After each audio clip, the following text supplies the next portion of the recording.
Thank you for joining us again and welcome back to our channel. If this is your first time, we appreciate your time. In this episode, we shall be diving deep into how Moscow is gradually chasing France out of the continent of Africa. We will analyze this from the geopolitical standpoint. We shall also look at events on the ground, and we will explore this like never before seen. So we encourage you to watch this video to the end for clarity and better understanding. So without any much delay, let's just dive straight into it. What do you make of the wave of coups blowing across former French colonies in Africa? Are you surprised or concerned?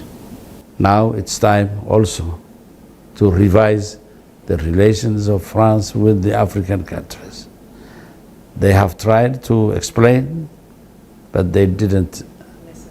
Yes. So now France is obliged to listen. Yes, to understand or to try to understand why Russians came yesterday and took over the partnership and cooperation with France, with African countries.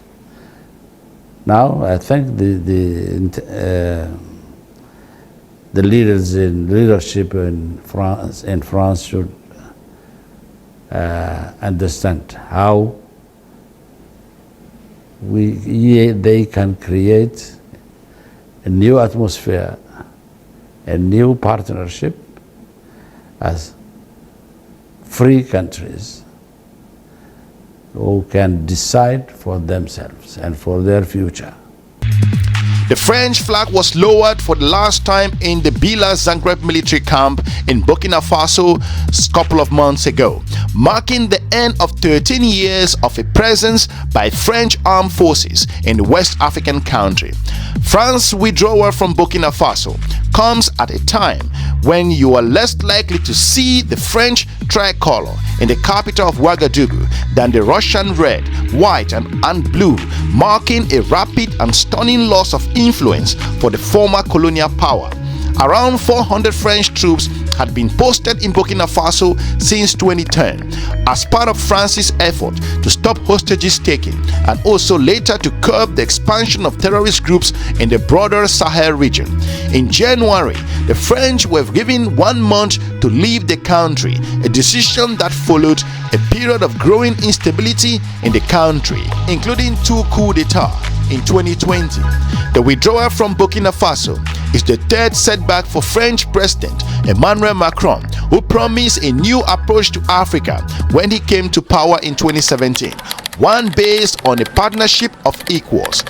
Emmanuel Macron has outlined France's new strategy in Africa, the French president announcing a reduction in the number of French troops on the continent, Macron adding France will only run army bases partnered with African countries. The unveiling of the new strategy comes on the eve of Macron's four-nation tour of Central Africa, this at a time when anti-French sentiment is running high in some former colonies. Many would like to push us into a competition that I believe belongs in the past. This would be falling into a trap set by those who want us to try and show our might. Look, some are coming with their armies and mercenaries. Go and compete with them. I don't believe in this. These are ways of the past, where we show our military might and share exclusive ties with certain leaders and believe that economic markets are just ours because we were there first. We'd fight to play center stage. I think those times are over.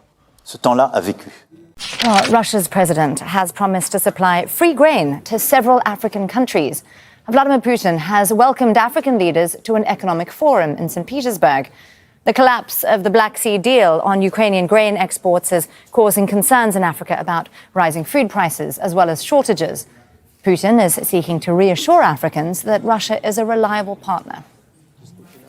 Russia's share of the global wheat market is 20%. Ukraine is less than 5%. This means it is Russia that is making a significant contribution to global food security and is a big and responsible supplier of agricultural goods. Those who claim that this is not the case and talk of ensuring the so-called grain deal are twisting the facts, telling lies.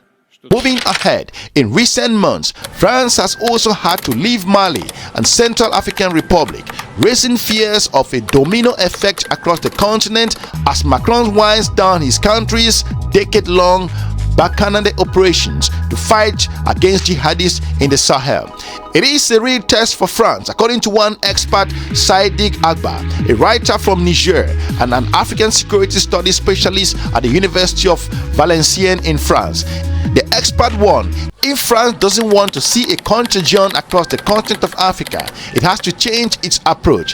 In Burkina Faso, he continued, the situation is shaky, Agba added, and also now in Chad and Niger, people wanted to see a new type of partnership with France based off his own analysis. There are still about 6,000 French boots on the ground on the African continent and over 900 in the Ivory Coast, according to local reports based on her own research. The reasons for France's waning influence in the Sahel region are multifaceted, rooted in its colonial history and accelerated by the local politics. But its troubles are also in consequences of Russia's ambition to expand its footprint on the continent, especially since it started over its scale of invasion of the country of Ukraine. We can now bring in our international affairs editor, Philip Turrell. Philip, great to see you. Talk us through some of the main takeaways of what Macron outlined there. Okay, so this is the situation. France plays an important role in Africa. It has military bases in several African countries.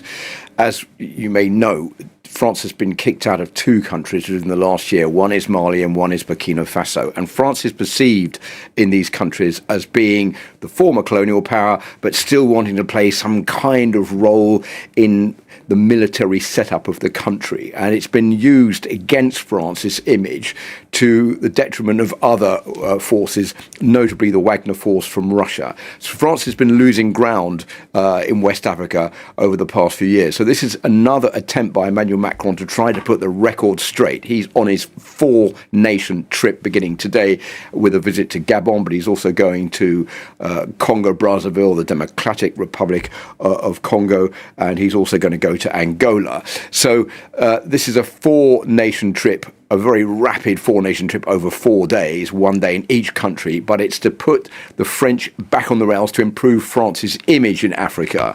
And notably what Emmanuel Macron wants to do are 3 things. The first one is to strike up partnerships with Africa for culture, for youth, for industry, where there will be no longer France perceived as coming in to take what it can from African countries, but to strike up an equal partnership with those African nations it has involvement in. The second one, you mentioned it in your introduction, that is a reduction of France's military in Africa. He wants to create, Emmanuel Macron, partnerships and academies to train African forces with the help of the French and to bring in other African partners if necessary, or if the African country where those bases are requires that, then France will be okay with that decision. And the third thing is to return artifacts to Africa which have been stolen or pillaged by French forces or French people over the years and which are now on show in French museums. That has already happened as far as Benin is concerned.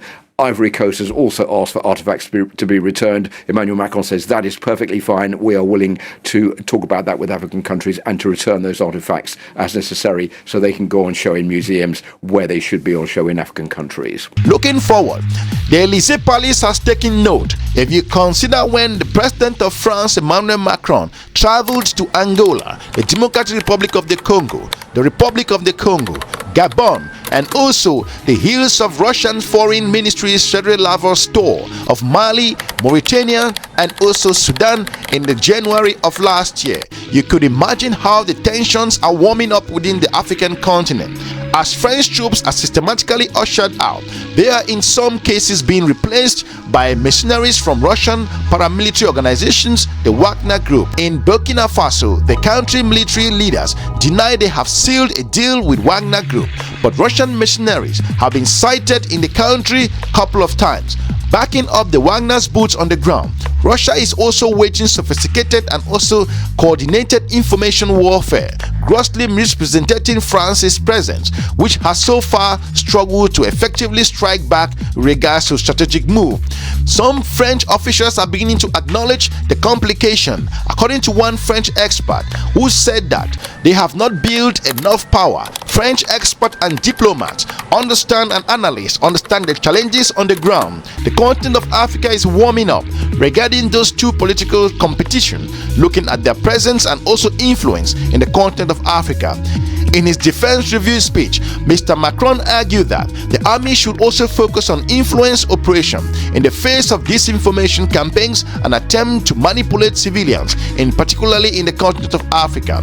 French Armed Forces Minister Sébastien Lecornu visited Ivory Coast to look at the specific arrangement of things. He's been to this country 2 times just within a year, and also they have been to Senegal as well to look at the strategic activities happening on the ground. And in an effort to fight back in the virtual sphere of diplomacy, France's Foreign Affairs Minister has created a new unit to spot early signs of disinformation campaigns and provide French officials across the world with a back office to help respond to fake news operations, according to the French diplomat, with the knowledge regards to the operations in the region based on our research. You mentioned Mali. French forces did withdraw from Mali last year, and clearly now we have Russia that's quite present in the country with its Wagner mercenary group, quite active in Mali. Yet the president, when he was making his announcement, he didn't really talk about Russia or the Wagner group. Well, not directly in the speech. He was pushed into this by journalists afterwards. There was no mention of either Russia or the Wagner forces while Emmanuel Macron was speaking yesterday afternoon. He made a couple of comments afterwards. One of them was Wagner he described as the life insurance of failing regimes in Africa, which was really a hit towards the authorities in Mali, where Wagner forces are known to be taking the place basically of what the French were doing before that. There's also suspicion that there may be Wagner forces in Burkina Faso and certainly in the Central African Republic. Emmanuel Macron saying that France would not become the ideal scapegoat of the African continent. I think what the French perceive this as is that although Wagner is present in Africa, it's only on a short-term basis. Wagner has been brought in to prop up certain regimes, certainly in Mali, which is what he was indicating yesterday. But he seems to believe that maybe in the future people will get tired of this and France will refine the position that it used to have in Africa as really one which is there to protect the African people and not to use Africa for its own interests. Africa is the only continent in the world where the people sing and dance and applaud those who impoverish them, who starve them, and who torture them. The misfortune of Africa is to have met France. End of quote. It's true that the West was violent with Africa, raped it, and stole from Africa. So what is our share of the responsibility in all of this as African leaders? Is it not us, the African leaders, who have abandoned our identity? Our names have disappeared in order to make way for other names that do not match our realities. We need to reconquer our own culture and take ownership. And that's why today people try to make us believe that our values and our attitudes are not natural and are not part of freedom. If you consider the Wagner's gloves coming off in the region, in recent years, Russia has deployed a wave of crusade falsified accusation against France in African countries, including Mali, Burkina Faso, and Central African Republic. But France's attempt to set the record straight has often fallen flat. There is an accepted asymmetry between liberal democracies and authoritarian states in how they can fight online, argues Maxime Adinet, based on our research, a research fellow at the French Ministry of Armed Forces Institution for Strategic Research. Based on his own analysis, he has pointed out that a democracy cannot resort to disinformation without a boomerang effect. Audited also pointed out, highlighting that in 2020, France's attempt to counter Russian online disinformation campaign in Central African Republic and Mali will fake account backfire when Facebook disclosed the participation of individuals connected to the French armed forces as well. Research by expert looking at Mark Duquesne's old report from African Center for Strategic Studies, an academic institution within the United States Department of Defense, shows that the narrative pushed by Russian interests includes Depictions of Moscow as a liberating anti-colonial force against Western imperialism. France, in contrast, is presented as a collaborating with the Islamist jihadists, stealing natural resources, and is portrayed in videos of snake, zombies, and also rat, based on this particular effort, ahead of France's military withdrawal from its 3 former colonies. Now, let me say this: hitting a reset button amidst fear of a domino effect could be crucial.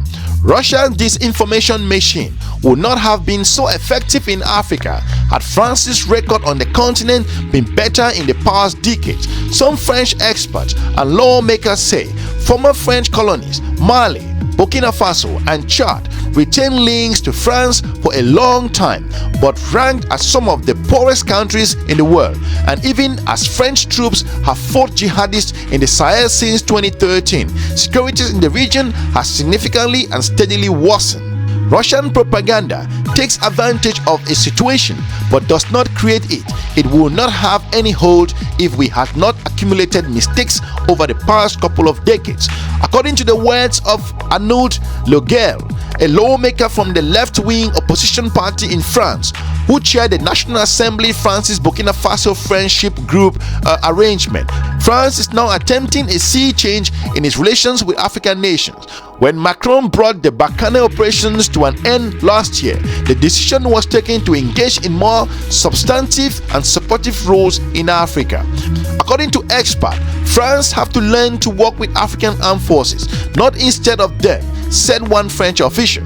French government officials with reference to successful joint French and Niger units working together, but those initiatives are still in a relatively nascent stage and not yet widespread.